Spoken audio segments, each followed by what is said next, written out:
Turkey, the pro-Kurdish Democratic Society Party has organized demonstrations to mark International Peace Day.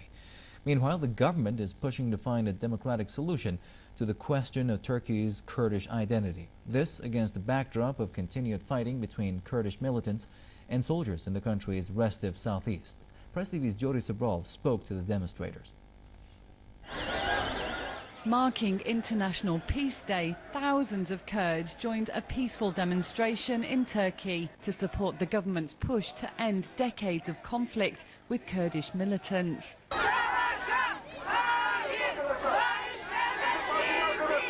They say the government's push is a positive step, but that talking about the issue is not enough and that they want concrete actions. Today is World Peace Day and we want the bloodshed to stop. What do we want? We don't want to divide Turkey. We just want our rights to be recognized constitutionally. We don't want our youth to die anymore. We want peace. We want our identity and language recognized. A recent opinion poll says that there is public consensus behind the government's project. However, the fighting is continuing. On Sunday, 4 soldiers were killed in Turkey's restive southeast after a hand grenade was hurled at their vehicle.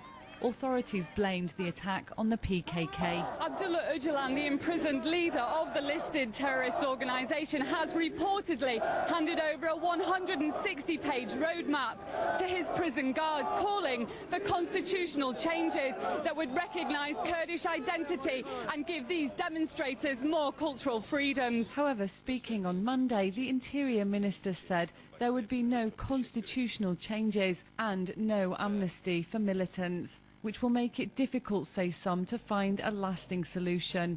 For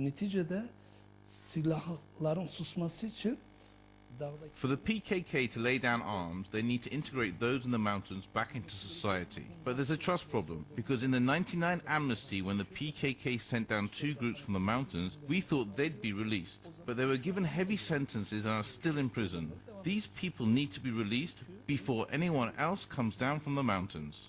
The government now says it has the backing of over 20 non-governmental organisations along with academics and is calling on the media to also work towards peace. However, this may be difficult as there is still a long way to go to convince opposition leaders to support the project. They staunchly oppose AK Parti's new track, accusing the Prime Minister of dividing Turkey. We need to get away from this separation syndrome. For the last 1,000 years, we've been living together and nothing has the power to separate us. The government say the Kurdish issue will be brought to Parliament in October for further debate. Jody Sobral, Press TV, Istanbul. Meanwhile, Turkey says it's planning to open its border with Armenia by the end of the year. The announcement comes a day after the 2 countries agreed to establish diplomatic ties after decades of hostility. Turkey closed its borders with Armenia in 1993 in support of its ally Azerbaijan, which was at war with Armenia at the time. The 2 neighbours have never had diplomatic ties. The alleged mass killing of Armenians by Ottoman Turks during World War I brought the 2 countries years of hostility.